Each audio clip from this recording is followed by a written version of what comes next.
Quem está feliz nessa manhã, diga amém. Amém. Que Deus seja louvado. Eu também estou feliz por estar com os irmãos mais uma vez.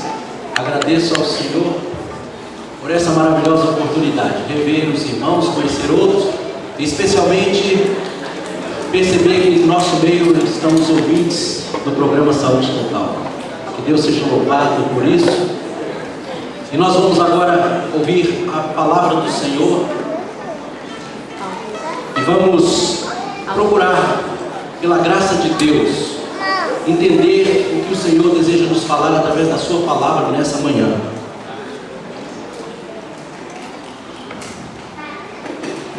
No mundo natural, como acontece a transformação? A semente torna-se árvore, não é assim? O verde torna-se maduro. A borboleta transforma-se em uma bonita, uma lagarta se transforma em uma bonita borboleta. Agora, como é que se dá essa transformação? É tudo uma questão de tempo. Tudo uma questão de tempo. Agora, no mundo espiritual, a transformação é uma questão de tempo? Eu já estou tantos anos no Evangelho, fui transformado. É uma questão de tempo? Não é uma questão de tempo. A mudança, a transformação espiritual precisa ser trabalhada, precisa ser desenvolvida. É com muita determinação, com muita fé, com muita perseverança, com muita persistência, é que a transformação acontece. Precisamos ter desejo, querer ser diferentes, querer ser transformados, querer ser um discípulo. A transformação espiritual não é nada como a borboleta e a lagarta, que é uma transformação aparente, uma mudança que acontece e muda o exterior. Como uma fruta que está verde, amanhã está madura, muda o seu exterior, muda a sua aparência. A transformação espiritual acontece no interior. É uma transformação que atinge o mais profundo do ser. Muda a mente, muda os pensamentos, muda as intenções do coração. A mudança espiritual, essa palavra transformação, mudança, ela vem do grego, a palavra metanoia, significa transformação da mente. É uma transformação muito profunda. Obviamente isso não é uma coisa que nós fazemos. Não somos nós que dizemos, a partir de hoje eu estou transformado. Isso não é uma mudança que acontece assim. É uma mudança que Deus faz. Mas ainda que seja uma mudança que Deus faz, nós precisamos participar dela. Nós precisamos consentir que ela aconteça. Nós precisamos desejá-la. Deus só pode trabalhar para nos transformar se nós consentirmos, se nós desejamos. Veja que a transformação não é simplesmente você dizer, eu quero, eu vou e a partir de hoje isso vai acontecer comigo. Precisa haver uma mudança de consciência. Quando o jovem rico disse para Jesus, bom mestre, que farei eu para ter a vida eterna? O que Jesus disse a ele? Vai, vende tudo que você tem e segue-me, torne-se um discípulo meu. Nós estamos falando nesses dias sobre o prazer de ser discípulo. E Jesus diz para ele, você quer ser um discípulo? Então muda, vende tudo e segue, torne-se um seguidor meu. Mas houve uma mudança na mente daquele jovem? Não. Quando ele pensou, bem, e as vantagens que eu tenho? E a minha posição social? E os meus... E as minhas regalias? E tudo que o dinheiro pode me dar? Eu vou perder tudo isso? Então ele queria ser um discípulo de Jesus, mas não queria passar por uma mudança, uma transformação. E o que aconteceu finalmente com aquele jovem? Voltou, virou as costas para Jesus e voltou para a sua vida normal. Então, queridos irmãos, nós precisamos ter uma vontade real, profunda, para que Deus possa nos fazer, nos transformar em discípulos dele. Agora, como acontece essa transformação? No livro Atos dos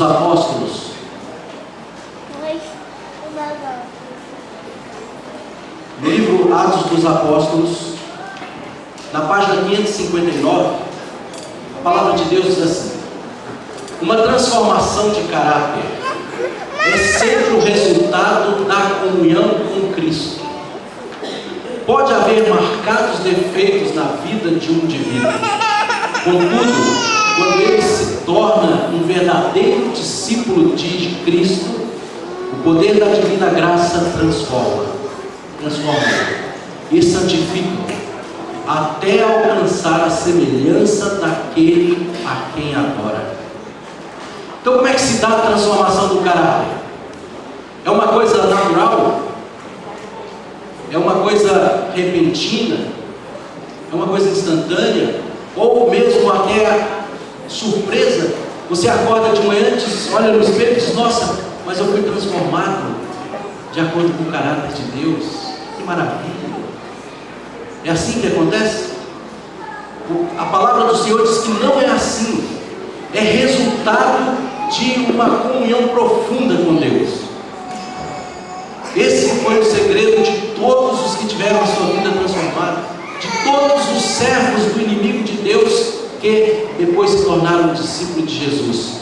Foi em consequência de uma profunda comunhão, de um profundo relacionamento, um relacionamento pessoal com Cristo. Pode ser que nós tenhamos os piores defeitos de caráter, mas isso para Deus não é empecilho, isso para o Senhor não é nenhum obstáculo, porque Deus pode transformar uma lagarta em borboleta, não pode? Por que Ele não pode transformar um pecador em uma pessoa pura? E nós vamos ver na palavra de Deus que isso é possível, e nós temos muitos exemplos.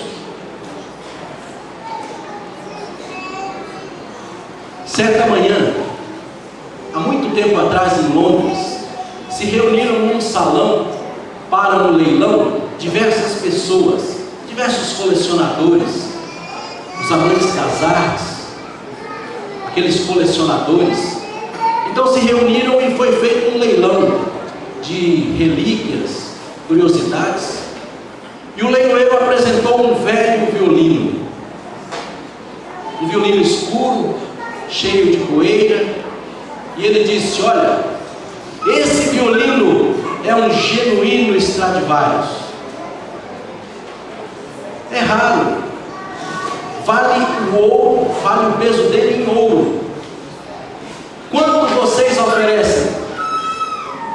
O povo que ali estava olhou com um ar de crítica, de desconfiança, descrença para aquele instrumento velho, antigo, empoeirado. E alguns duvidaram da afirmação que ele fosse realmente um genuíno Stradivarius.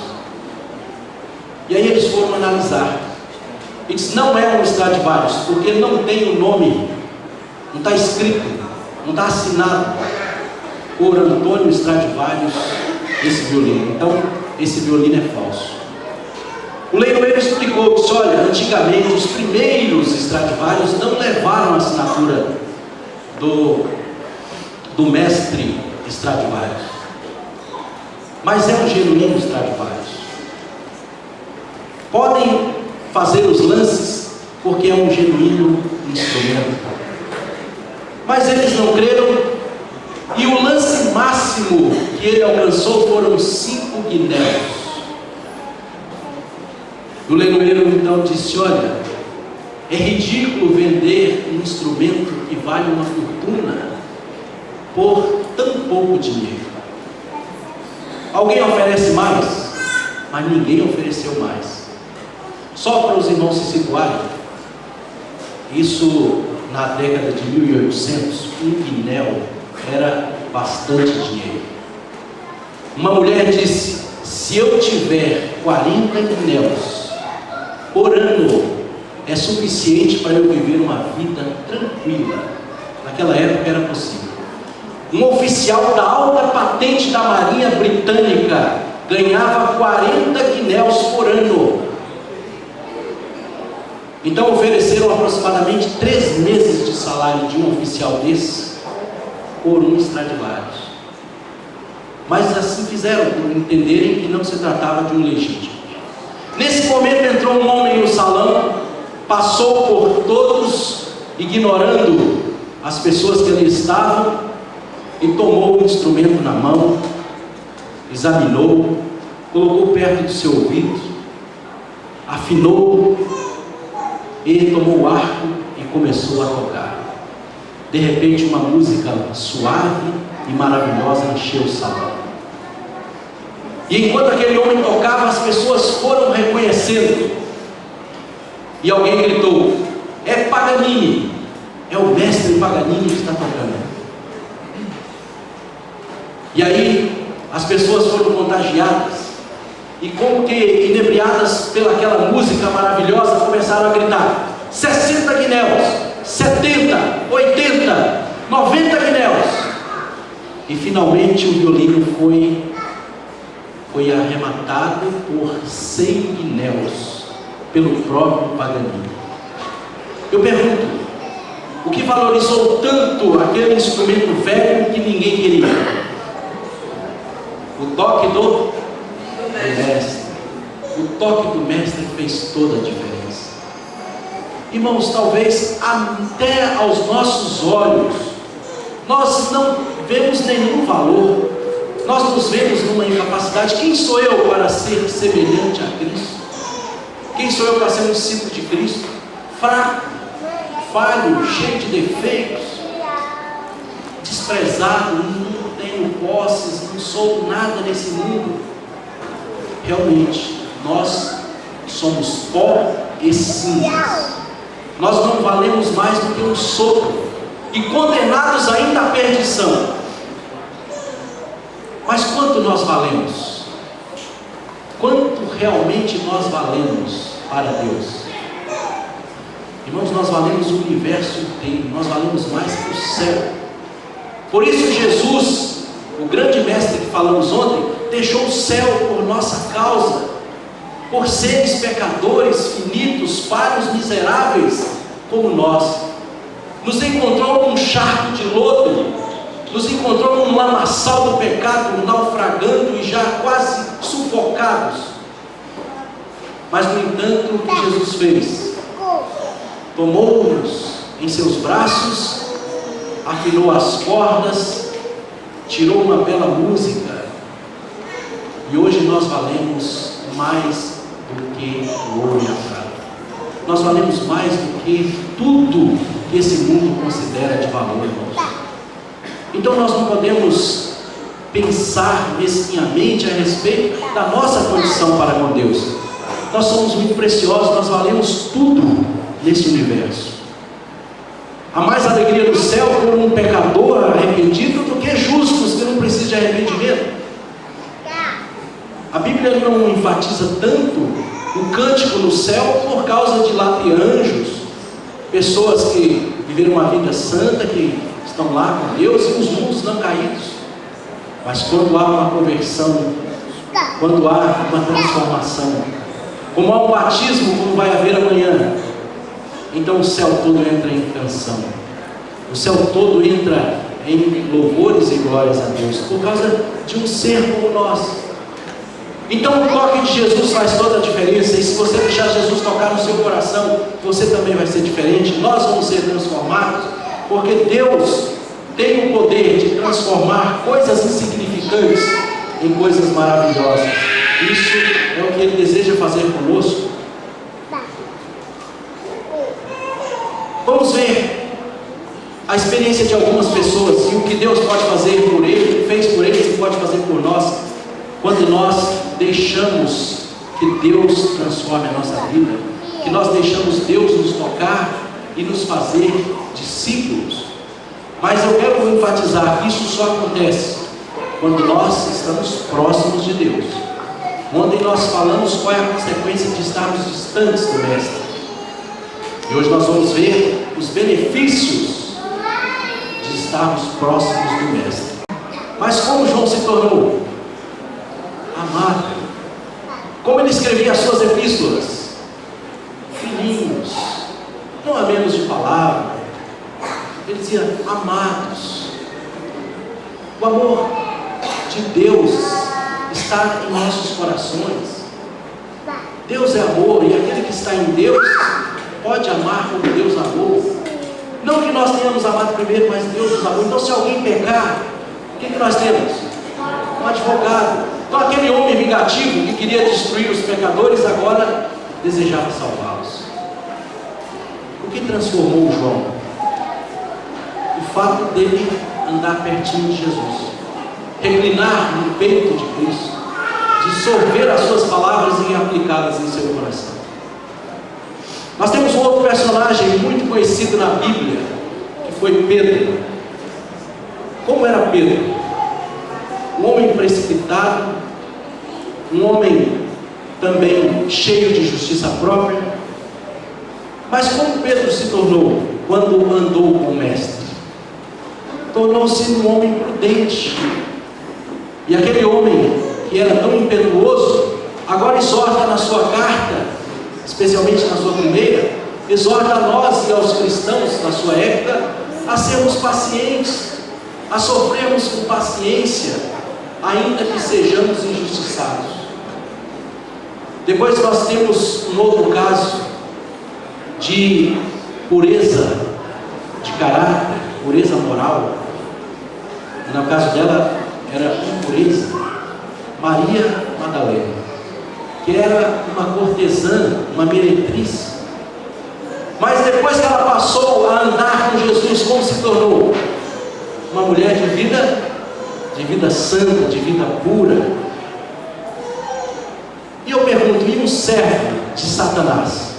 Alguém que serviu Satanás pessoalmente, alguém que andava com ele, e não só andava com ele, mas Satanás andava dentro dele. Pode ser transformado? Pode se tornar um discípulo de Jesus? Pode ser um missionário? Pode, perfeitamente. Esse exemplo nós temos na palavra de Deus no Evangelho de Lucas, capítulo 27, até o versículo 36. Mas nós vamos apenas nos deter na essência dessa história. Havia na cidade de Gadara um endemoniado, um homem que o demônio morava nele. Tanto morava nele que ele andava nu, dormia no cemitério em cima de sepulcros. A cama dele era a lápide de uma sepultura. E aquele homem um dia se encontrou com Jesus. Não que ele buscasse Jesus, mas Jesus foi encontrá-lo, foi buscá-lo. Jesus atravessou o mar da Galileia, irmãos, para encontrar-se com esse homem. E ao encontrar com ele, o libertou daquela legião de demônios que habitava em seu corpo. E quando aquele homem foi liberto, ele agora teve uma transformação. Jesus mudou o seu coração, mudou a sua mente, e a mudança veio no exterior, porque os versos de 27 a 29 diz que aquele homem andava nu. Era um homem de um semblante carregado, um semblante demoníaco.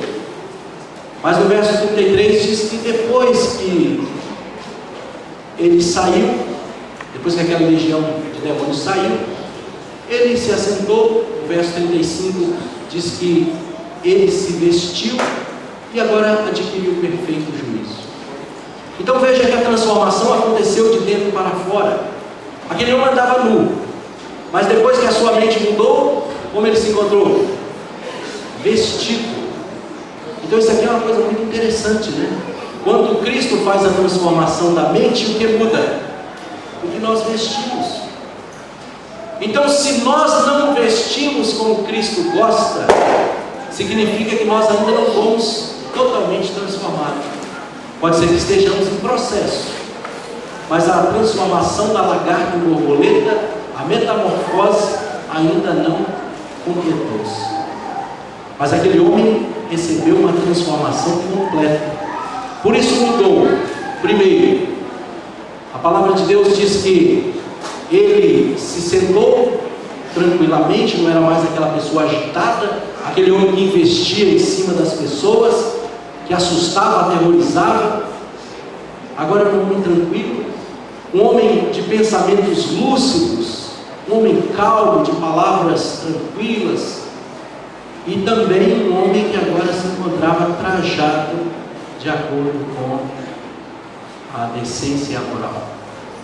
Então essa mudança é a mudança que Deus deseja fazer, porque ninguém pode se dizer discípulo de Cristo e andar contrário às normas de Cristo.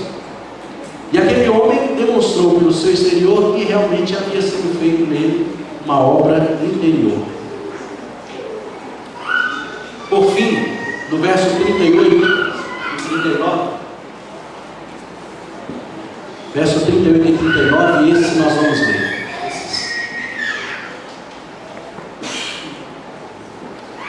Pedia-lhe, porém, o homem de quem haviam saído os demônios, que o deixasse estar com ele. Mas Jesus o despediu, dizendo: volta para a tua casa e conta tudo quanto Deus te fez. E ele se retirou, publicando por toda a cidade tudo quanto Jesus lhe fizera. Aquele endemoniado agora tornou-se um discípulo de Cristo, tornou-se um missionário, um evangelista.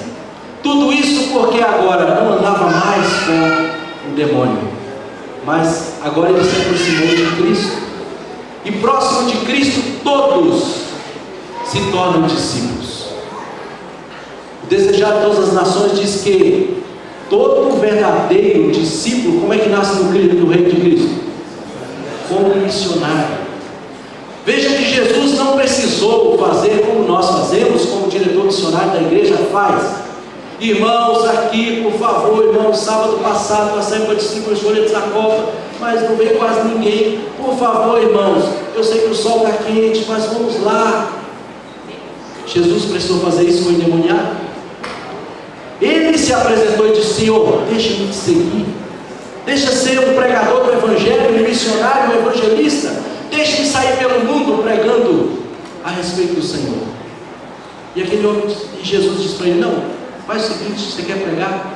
Começa no lugar certo, vai pregar no meio da sua família, mostra para a sua família o que Deus fez por você, e a sua família, o seu bairro, a sua cidade também vai querer experimentar essa transformação.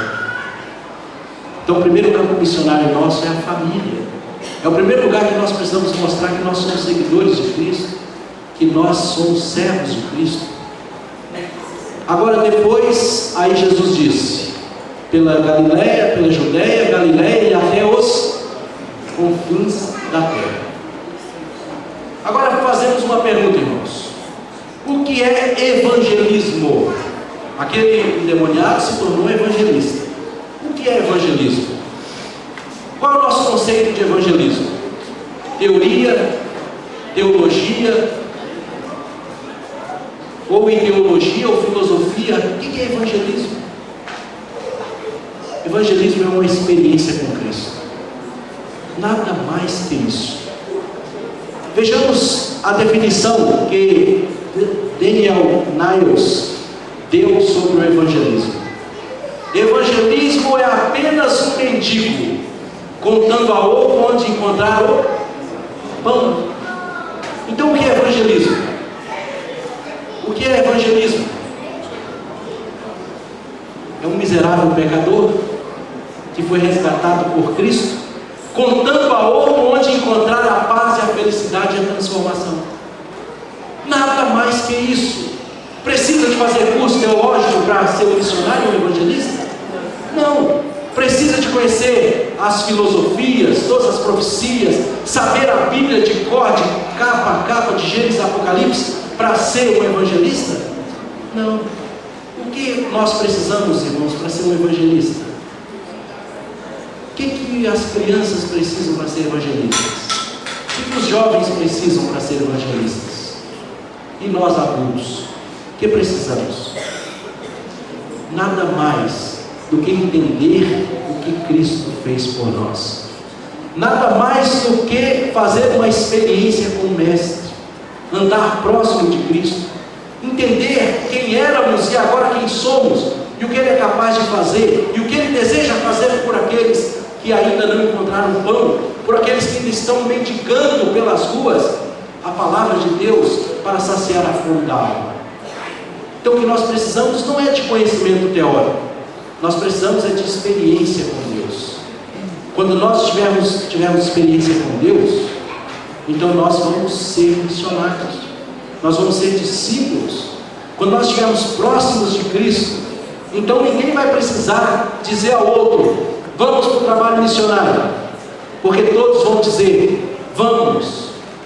Quando houver uma possibilidade, todos nós nos apresentaremos. Quando Deus necessitar, nós vamos fazer como aquele endemoniado que foi restaurado: Senhor, eu quero te seguir por onde o Senhor for, eu quero anunciar as tuas grandezas. Isso, irmãos, não é campanha. Agora é a campanha do folheto da Copa, eu sou missionário na Copa. Não é isso. Evangelismo é uma experiência diária. É você falar para o seu amigo, encontrar uma pessoa na rua, encontrar um colega de faculdade. É isso que é ser missionário, é isso que é ser evangelista. É falar para os outros a sua experiência com Deus. É você encontrar alguém perdido, que eu também era assim. Eu era perdido como você, eu também estava no pecado, eu estava nos vícios, eu estava nos prazeres degradantes, mas eu conhecia Jesus e Ele me libertou. E você quer ser liberto também? Você quer encontrar a paz interior? Você quer sentir felicidade real na vida? Você quer conhecer o verdadeiro barato? Você quer conhecer o verdadeiro prazer da vida? Eu vou te apresentá-lo. Vamos comigo à igreja? Ou vamos estudar a palavra de Deus? Ou vamos orar comigo? E Deus vai fazer uma mudança na sua vida. Isso é evangelismo. Então isso é fruto de uma experiência com Deus, uma experiência íntima com o Senhor.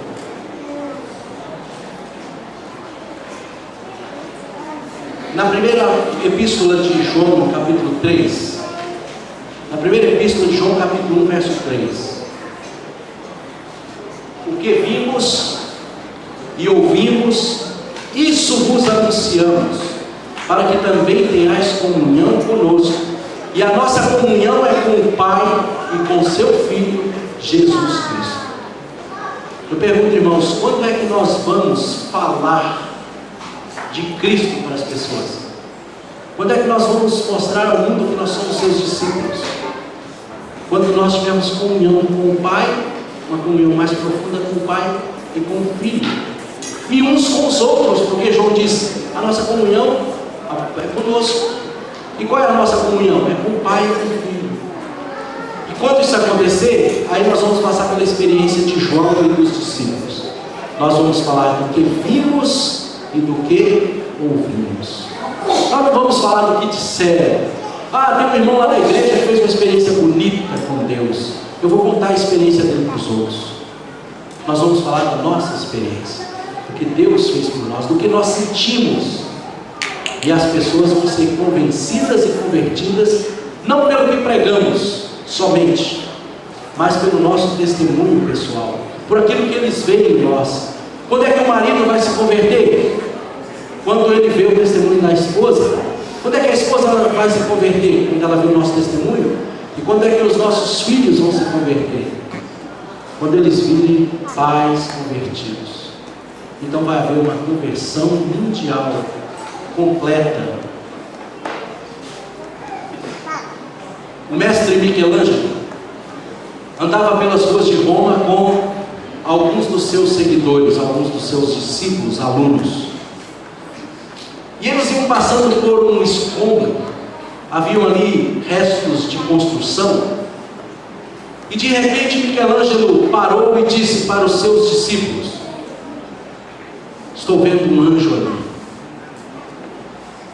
Os discípulos olharam, viram só escombros e perguntaram para o mestre: onde é que o senhor está vendo o anjo? Ele dizia: estou vendo um anjo naquele bloco de mármore. Tem um anjo aprisionado ali e eu preciso libertá-lo. Tomem essa pedra e levem para o meu ateliê. E eles juntaram alguns e foram com muita dificuldade levando aquela pedra para o ateliê de Michelangelo. E Michelangelo começou a trabalhar, começou a cinzelar aquele bloco de mármore, começou a remover os escombros, as arestas, começou a remover a sujeira, e foi lapidando aquele mármore, até que finalmente ele produziu uma das suas maiores obras de arte, um anjo de mármore. Aquele bloco nada mais era do que lixo, resto de construção, mas tornou-se um belo anjo. Por quê? Porque o mestre tocou naquele bloco, porque o mestre lapidou aquele bloco, porque o mestre transformou uma coisa suja, uma coisa ignominiosa, uma coisa desprezível em uma bela obra de arte. Queridos irmãos, Jesus, o grande mestre, o nosso mestre, o mestre divino, também olha para nós na mesma situação. Ele olha para nós e diz: eu vejo, que ele vê anjos. Ele vê anjos. Apesar das pessoas olharem e não verem nada. Quando você passa numa rua e vê uma prostituta, pode ser que esteja um anjo preso ali dentro. Quando nós passamos por uma rua e vemos vários jovens usando droga, podem ter anjos ali naquele grupo. Quando nós passamos na frente de um bar e vemos alguém bebendo ou fumando, o que pode haver ali? Pode haver um anjo preso ali dentro. Nós precisamos ter a visão de Cristo. Cristo olhou para nós e viu um anjo dentro dessa carcaça, desse corpo que é enfermidade da cabeça até os pés. Ele viu um anjo. Agora, os irmãos falam, quando a gente fala de anjo, pensa que é um anjo com asas que vai do céu à terra trazendo a mensagem de Deus para nós. Aquele é um anjo, sim, mas os irmãos sabem o que significa plenamente a palavra anjo? A palavra anjo significa literalmente mensageiro. Então, quando Deus olha para nós, Ele vê em cada um de nós um mensageiro seu em potencial, alguém que vai contar a experiência da sua transformação para outro e levar a mensagem de salvação para os perdidos. Assim Deus nos considera, assim Deus nos valorizou. E nós também precisamos valorizar as pessoas que estão perdidas nos vícios, no pecado, nas drogas, nas orgias. Nós não podemos passar de largo. Nós temos que ter aquela visão que teve um mestre divino, olhar para as pessoas na sua condição miserável e dizer: há coisas maravilhosas ali dentro, há coisa útil para Deus ali dentro. Há um ser que pode morar no céu ali dentro daquele pecador. Irmãos, isso aconteceu conosco. Cada um de nós deve também experimentar mais profundamente os benefícios de andarmos próximos com Jesus. E aí nós vamos sair pelo mundo como discípulos de Cristo, com prazer de falar, de testemunhar, de anunciar a salvação daquele que nos chamou das trevas para a sua maravilhosa luz. Eu gostaria de ver a mão levantada de quem se considera nessa condição. Eu era um miserável pecador, mas hoje eu sou um anjo, um mensageiro de Deus. Agora os que não se consideram, mas desejam ser, levante a mão.